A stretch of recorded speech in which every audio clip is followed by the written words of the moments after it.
We're getting crafty with some great how-to projects from every season from the garden right after this. Over the past 20 years as a garden designer, I've enjoyed helping homeowners create private sanctuaries full of beauty and wonder. I find each garden to be a fresh opportunity to explore ways to create uniquely personal spaces.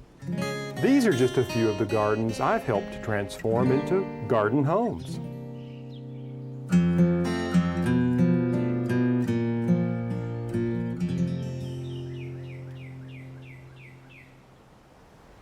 Hi, I'm Alan Smith. Welcome to the Garden Home. Now this is a show about design.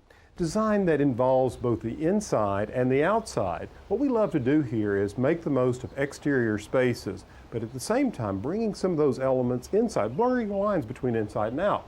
Now this show is going to be a little different. We're going to focus on some craft projects that make the most of the garden. Now you may say, no wait a minute, I don't even have a garden. Well, a garden can be defined in many ways. It can be a backyard, it can be a large estate, it can be a container on your terrace or patio, or it can even be a window box. And these craft projects, well, you don't even have to have a garden. Many of them require you just going to the grocery store, the florist, or a craft store. So why don't we get started by stepping into my kitchen.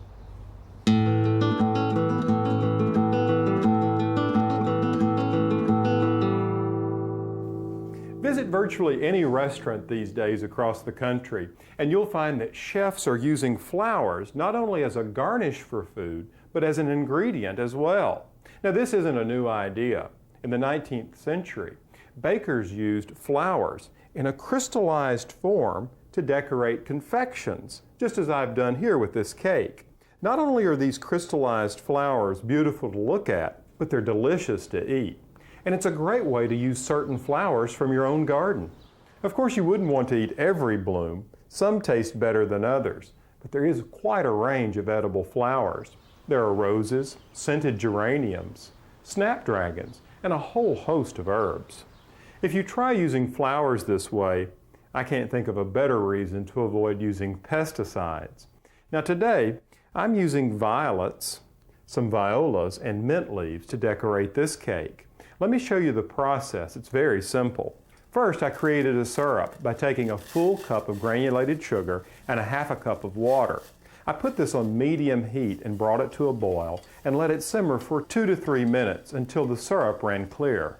After I allowed the syrup to cool, I applied it to the leaves and flowers and then sprinkled granulated sugar on them. After they've dried a bit, I simply apply them to the cake.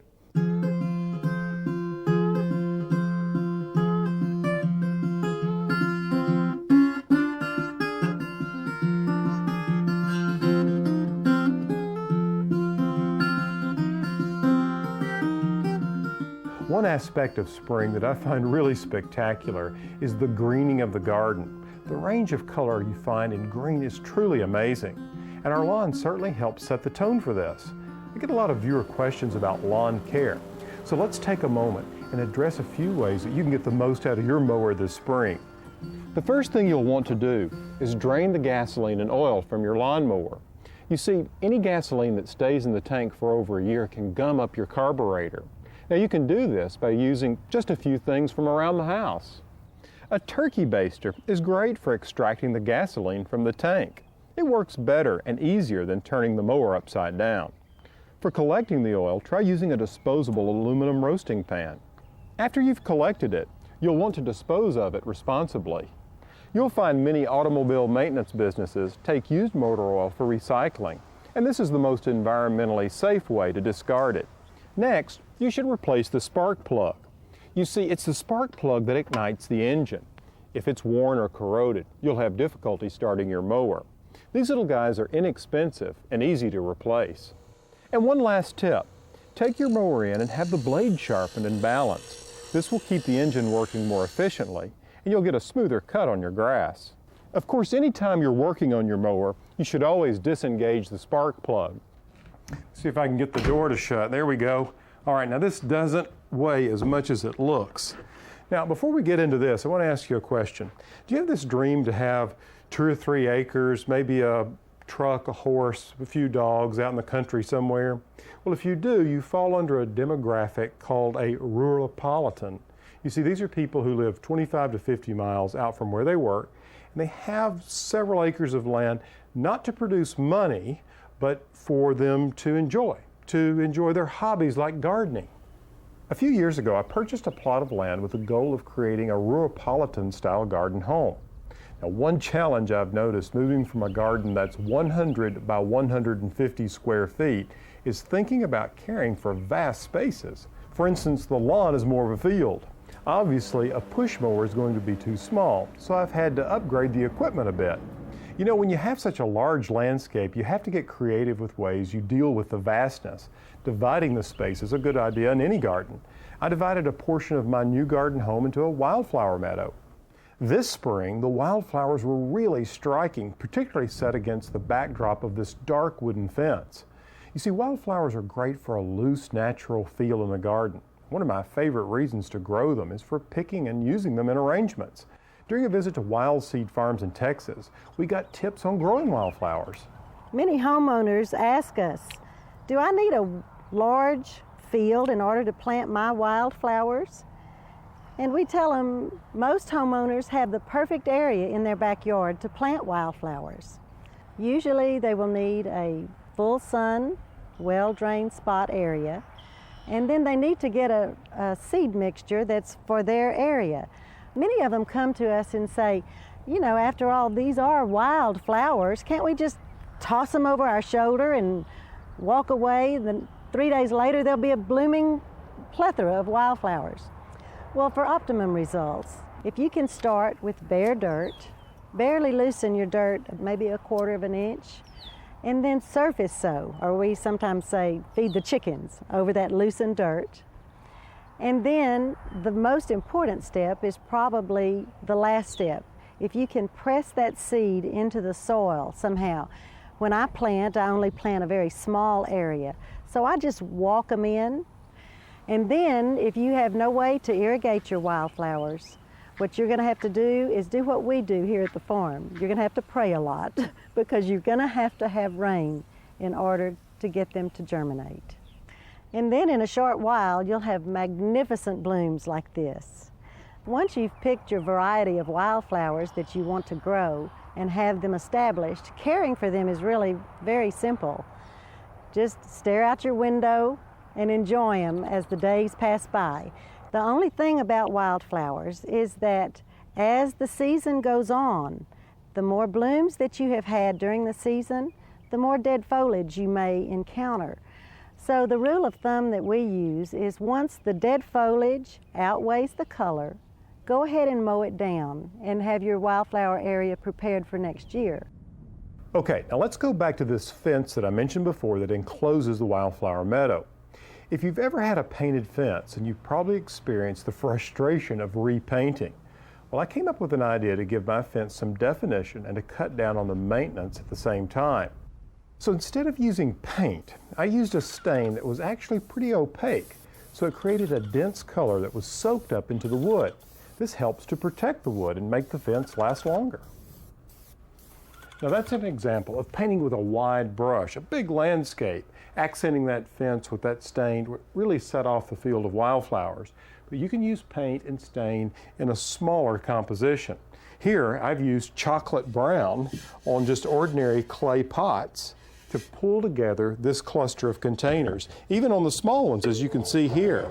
And this fondue pot that has a matte finish at the base and this beautiful pale blue glaze at the top, and then next to this tobacco brown. You can see how all the colors begin to work together just by bringing them together with one color, in this case brown.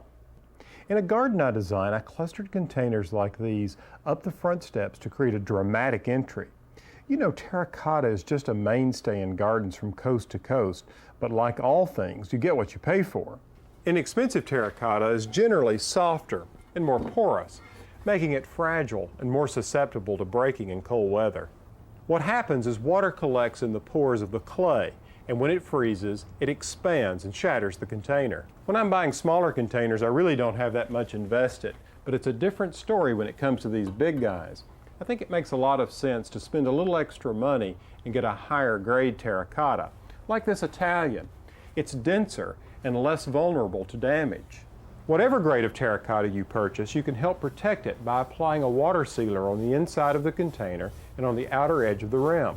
Now, if you really want to get crafty and give your terracotta container some character, you might consider glazing the pots and turning them into works of art. One of the things I discovered in doing this is that higher grades of terracotta actually hold up much better in the extreme temperatures of the firing process. Lower grades tend to crack, but the real magic is in these glazes. The interesting thing about these glazes is that they can be deceiving. You can put one on red like this, and it will turn green after it's fired. The other thing I've discovered is that the more you put on, the more generous you are with the glaze, the more intense the color. And because these glazes can be somewhat unpredictable, I think it's better to experiment with a smaller piece first. Now, once the glaze dries, it's ready to be fired. These low fire glazes require temperatures of up to 1830 degrees, and it takes approximately 20 hours for the firing and cool down. These things can be really beautiful when they're finished, but there's a practical reason for doing this. You see, I like to glaze tiles for setting pots on, and when it comes to saucers, glazing the bottom with a clear glaze can create a moisture barrier so you don't ruin your tabletops or floors. This is a great way to have some fun. Use your imagination.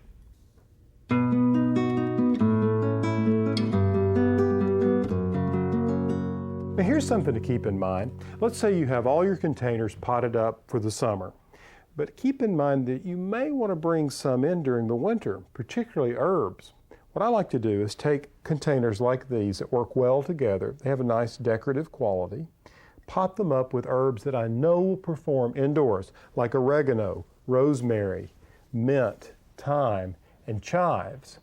I grow them off all summer, and then I can just bring them in on a tray like this and place them in the windowsill, and they perform beautifully. Another herb known for its exuberant growth and performance is mint, and boy, it can really take off in the garden. If you grow this plant, you'll find that it's easy to grow a lot of mint, and a little more of a challenge to grow just a little because the plants can be very vigorous. In fact, mint can be downright invasive, but I like to keep it around anyway because of its fresh scent, and I like to use it in certain dishes. You shouldn't let the fact that it is such a vigorous grower scare you away because there's a way to keep it contained. Rather than planting the mint directly into your beds, cut the bottom out of a large plastic nursery container and bury it in the soil. Then plant the mint within the container. This will keep it from spreading and taking over, at least for a while. You just can't believe all the different varieties of mint that are out there, with interesting names and subtle aromas, like this one called Hillary's Sweet Lemon Mint. And for those with a sweet tooth, there's chocolate mint. One of my personal favorites is apple mint. I like its fuzzy foliage. It can make a nice addition to a flower arrangement. And when it gets tall and leggy like this, I just cut it back. It causes the plant to grow denser and thicker. And as you can see, like most mints, it can take a little shade. Another herb in the mint family that I get a lot of viewer mail about is catmint. Now you should know, unlike some of its cousins, such as spearmint and peppermint, catmint is not an invasive spreader in the garden and should be looked upon as a reliable and easy to grow perennial.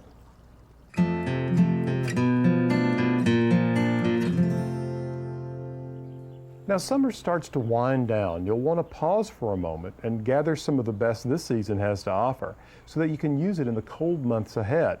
For instance, wildflowers and berries for drying for fall arrangements. And of course, you'll want to gather up herbs for winter cooking. There's nothing like a hot savory soup for those chilly days and nights. Seasoning those soups and stews with fresh herbs can be simple any time of the year. Just chop the leaves of your favorite herbs, such as basil or Italian parsley, and put 1 teaspoon into each cube of an ice tray. Then when you want to add the fresh taste of herbs to your favorite soup recipe, just pop in a few of these pre-measured cubes and let the flavor melt in. Since fresh herbs are so plentiful this time of year, it's just a good idea to take advantage of them, whether you grow them yourself or pick them up at the farmer's market to enjoy them all year long. So whether you add the aroma of lavender to your laundry or fresh herbs to your cooking, these are just a couple of ways that don't require much time for you to enjoy a touch of the summer garden all year long.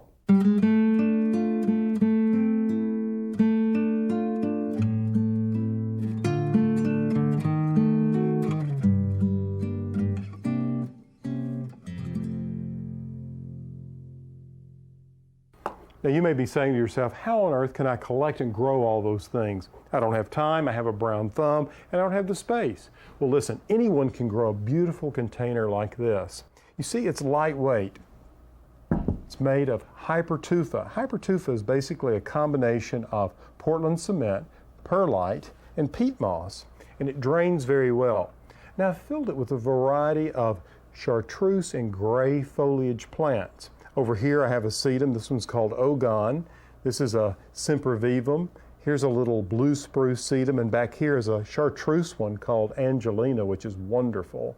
And here you can see this grassy-like foliage is actually a dianthus, and in the spring it produces the most fragrant flowers. This is so easy to do. Just give it a try. I only water it once a month, and I place it in areas of the garden that get full hot sun. It's a great performer.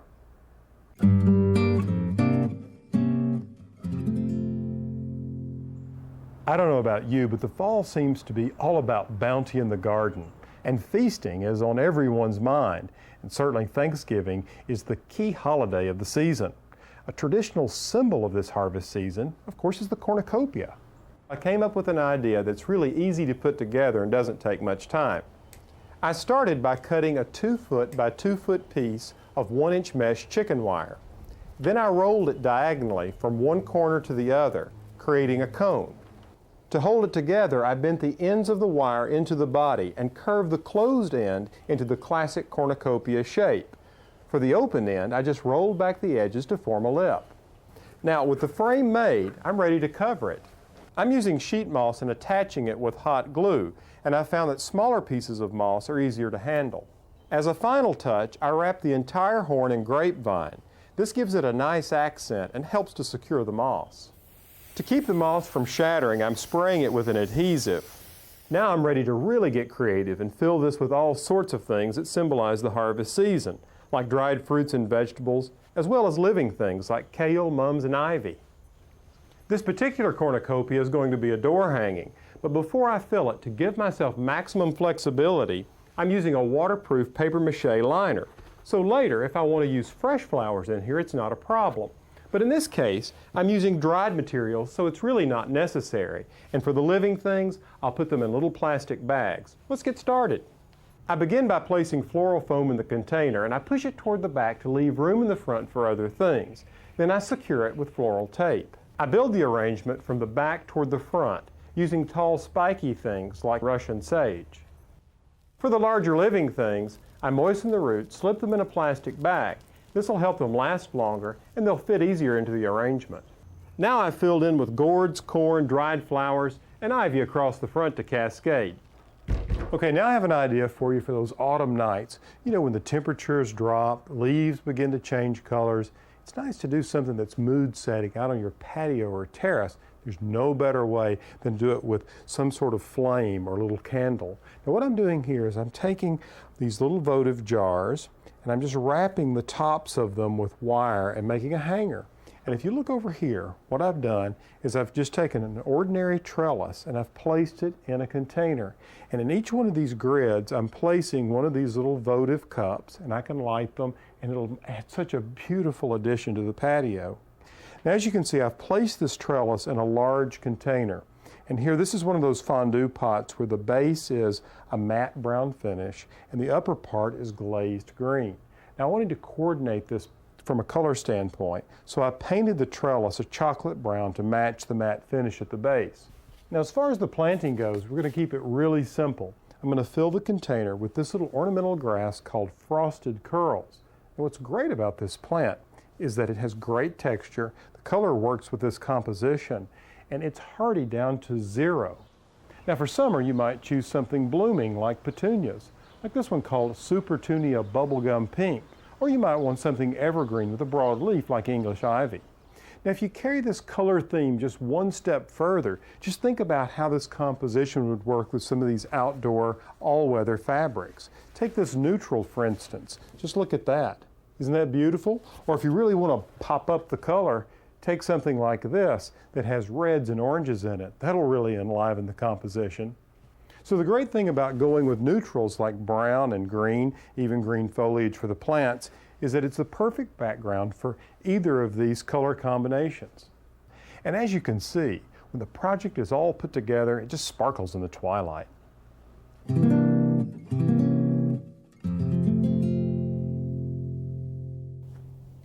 During the winter, when the days are shorter and it gets dark so early, there's really not as much going on in the garden.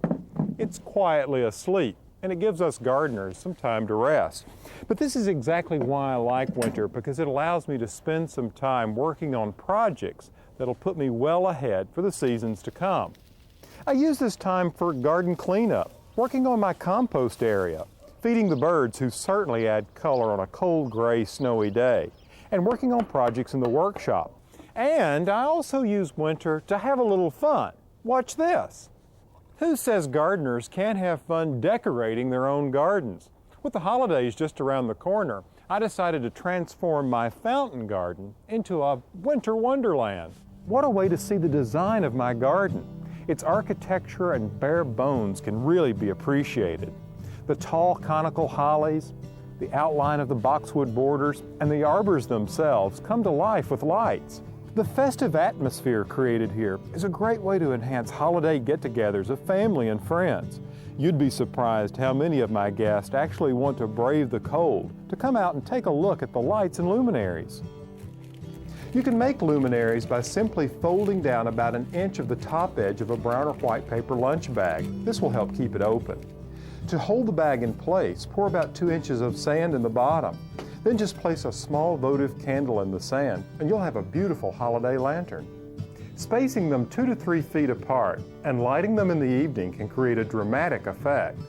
Winter's a time when we welcome people into our homes. Now, what says welcome better than a splendid wreath on the front door?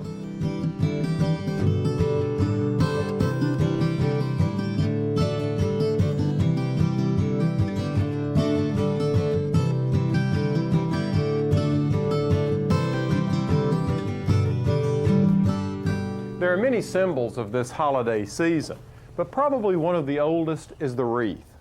Now, you don't have to use traditional Christmas or holiday greens to create a wreath. You can use a lot of things. For instance, I'm making a wreath using some eucalyptus and a few lemons.